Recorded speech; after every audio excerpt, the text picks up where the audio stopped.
Pour la vidéo d'aujourd'hui, on va faire une vidéo que j'avais fait en format court et on va la rallonger. La vidéo qu'on va voir est une vidéo de Camille, j'imagine que vous la connaissez. Vous connaissez tous ces trucs du quotidien qui sont inventés par des hommes, testés sur des hommes, pour le confort des hommes? Normalement, vous la connaissez.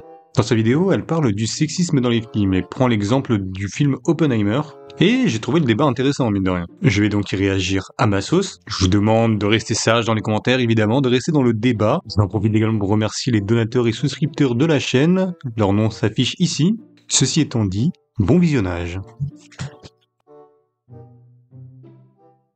Bonjour! J'ai pas pu aller au ciné de tout l'été. J'attendais avec impatience de revenir pour aller voir Barbie. Néanmoins, c'est même pas de ce film-là dont j'ai envie de parler, parce que j'ai été voir Oppenheimer. Et que ça m'a vraiment donné envie de en discuter.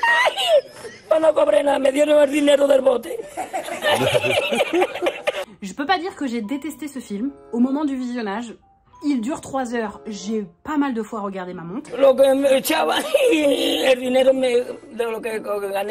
Me cobraron 20 paelleras a 500 calas, pues viste lo que me llevé yo para Sevilla. On va essayer d'organiser un peu mon avis. Ah, pas du tout. Ah, mais quoi? Qui peut? Pourquoi? La manie des hommes de ne raconter que des histoires d'hommes. Oppenheimer, c'est donc une histoire vraie. C'est l'histoire du projet Manhattan, de la création de la bombe atomique. Donc c'est une équipe de gens qui ont existé. Évidemment que ça a l'air intéressant sur le papier, mais je pense qu'il y a des tonnes d'histoires inspirées de notre monde, de notre société. Qu'est-ce qui fait que tu vas aller chercher celle faite par un homme avec que des hommes?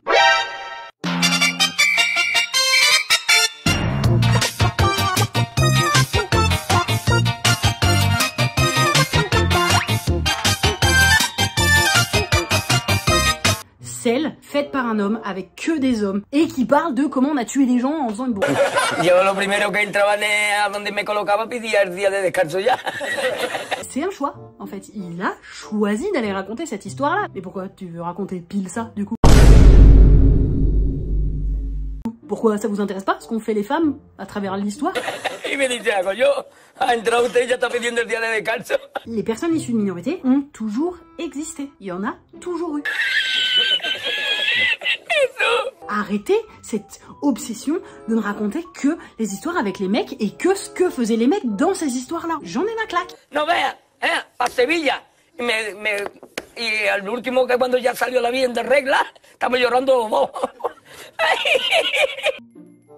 Il n'y avait pas que des hommes dans ce projet. Alors certes, il y avait une grande majorité d'hommes, mais il n'y avait pas que ça. Donc en plus, les choix scénaristiques éliminent les femmes qui ont pu faire partie du projet. Il y avait par exemple Chien Xiong-woo, une physicienne chinoise qui était dans l'équipe. Elle n'est pas du tout dans le film. Il faut quand même savoir que dans le film, il n'y a pas de femme qui parle avant 20 minutes de film. Dans le film, on a quand même 2 vrais personnages féminins. Jean Tatlock, une amante de Oppenheimer avant qu'il soit dans le projet Manhattan et qui a été un peu une amante tout au long de sa vie, jusqu'à ce qu'elle se suicide, qui est jouée par Florence Pugh et qui est tout le temps nue. C'est pas juste une femme avec qui il a couché comme ça. Non, non, non. Et pour autant, elle doit avoir 10 minutes d'écran, dont 8 où elle est à poil.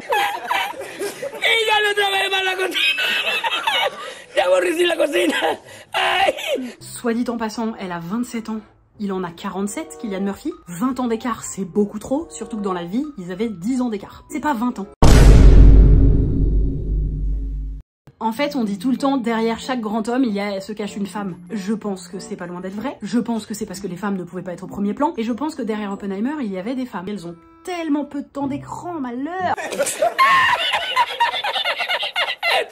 Je vais finir la vidéo à l'oral. Dans la suite de sa vidéo, elle ne parle plus de tout ce qui est féminisme, etc. Elle parle d'une analyse plus approfondie du film. Si ça vous intéresse, le lien est dans la description. Personnellement, j'ai regardé.